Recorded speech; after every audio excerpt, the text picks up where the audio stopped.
Print email Facebook Twitter More massive Gabba renovation plans revealed in secret report, mistakenly released to ABC. A top secret report outlining a major revamp for the Gabba was inadvertently released to the ABC under a right to information request, before it was sent to Queensland Cabinet for approval.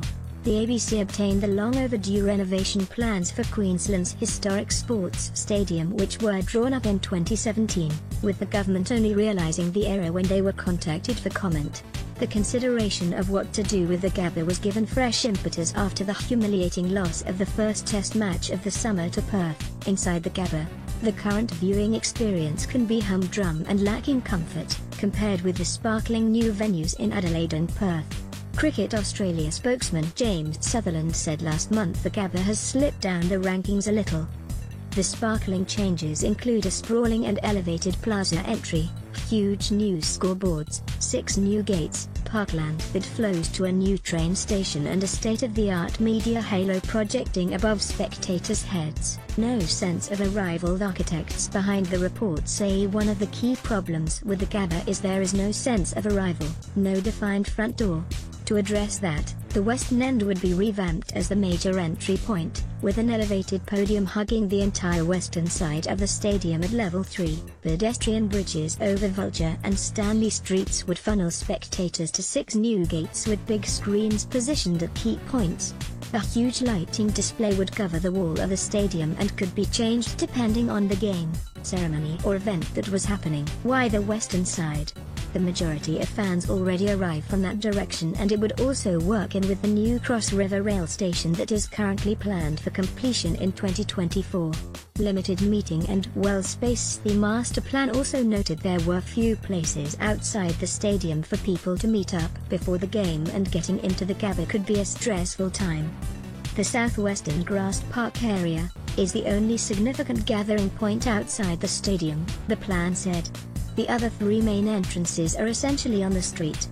The solution is a massive park sprawling across Main Street all the way to the Cross River rail station. As people approach the gates, it was hoped a sense of anticipation would build, with clear lines of sight into the stadium and big screens above the entry points. Atmosphere inside the Gabba. Some of the key ideas include new 16-meter by 9-meter video boards at each end suspended above a premium standing area, a major upgrade to corporate boxes and function rooms to increase revenue both during games and outside game days, and the media halo.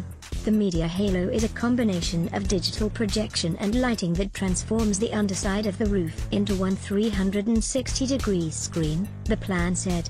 All these elements will add to raising the atmosphere and the experience of the Gabba. The report put to Stadiums Queensland, the custodian of the Gabba, noted the pressure Queensland was under to upgrade its facilities. In the last 5 to 7 years, every major oval stadium across Australia has undergone significant upgrade, redevelopment or replacement, the report said. This will maintain and elevate the Gabba's status as one of the best sports venues in Australia and a local community asset. How much and how far of? The master plan omits one key element: price.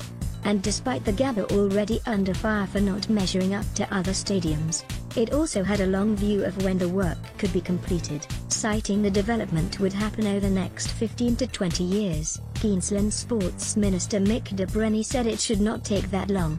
I think the redevelopment of the Gabba based on this master plan is far more achievable in a shorter time frame than that, he said. We are consulting with cricket, with AFL, and of course our development partners on the Gabba precinct so we can deliver it as soon as possible. Mr. de Brenni said it was too early to confirm a price tag, but ruled out selling the naming rights, arguing it would only bring in 6 figures.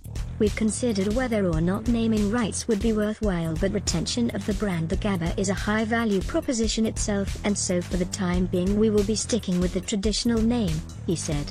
The vision and plan was put together by Populous, the architects behind London's Wembley and Olympic stadiums, Miami's Marlins Park, Tennyson Tennis Centre and Melbourne's Margaret Court Arena. Print email Facebook